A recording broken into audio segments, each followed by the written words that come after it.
The big question of the 2025 F1 season is how McLaren have managed to keep their tires in the right window for so long. Last year, the team came up with clever innovations like the Mini DRS and the flexing wings, although both of these have been tackled in the regulations since. Now, McLaren's next innovation seems to be on the front suspension, something not too dissimilar to Mercedes' DAS system from a few years ago.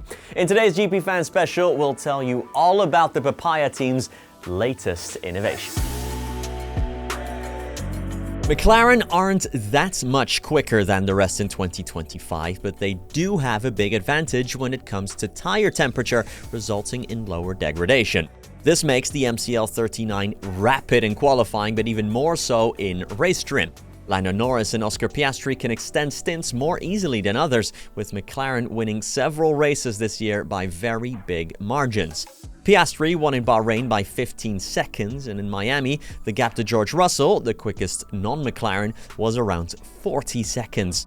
Canada was probably an off weekend, with no McLaren appearing on the podium for the first time this year.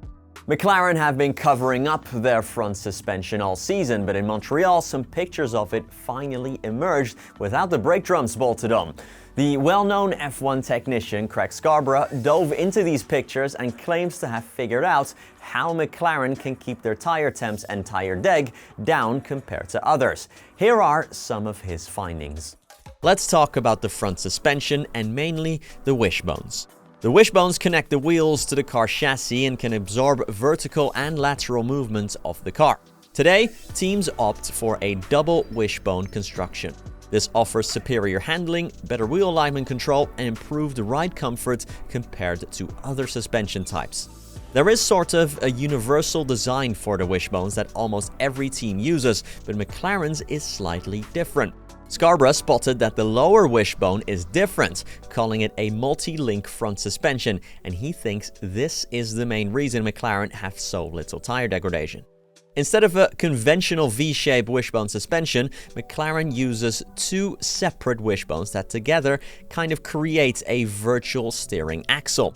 The V-shape is created as the two arms that converge at the wheel look like a V if you look at it from above, but McLaren don't have this V in the lower wishbones.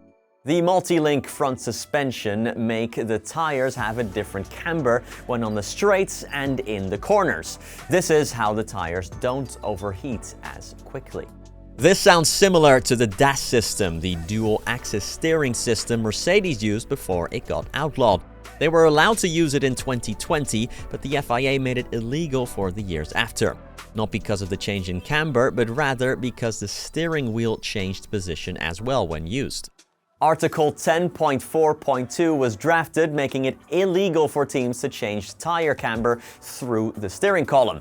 Quote, in addition, the mounting points of the suspension elements connected to the steering system must maintain a fixed distance from each other and may only move in the direction of the center plane of the car, the FIA add. Because of how specific the rules are, McLaren's trick seems to be perfectly legal. It's not clear how the team manages to change tire camber during a lap if Scarborough's theory that this is indeed the case is right. The logical follow-up question is, can other teams copy this? Scarborough thinks it will not be very easy. Developing and producing a system like this costs a lot of time and resources, and he reckons teams would rather cut their losses for now and develop it for 2026 instead. He adds that McLaren will therefore remain dominant in the current season, and that fact brings us to the end of this GPFans Special. If you liked it, please leave a like down below, but either way, thank you so much for watching, and I'll catch you in the very next one. Peace.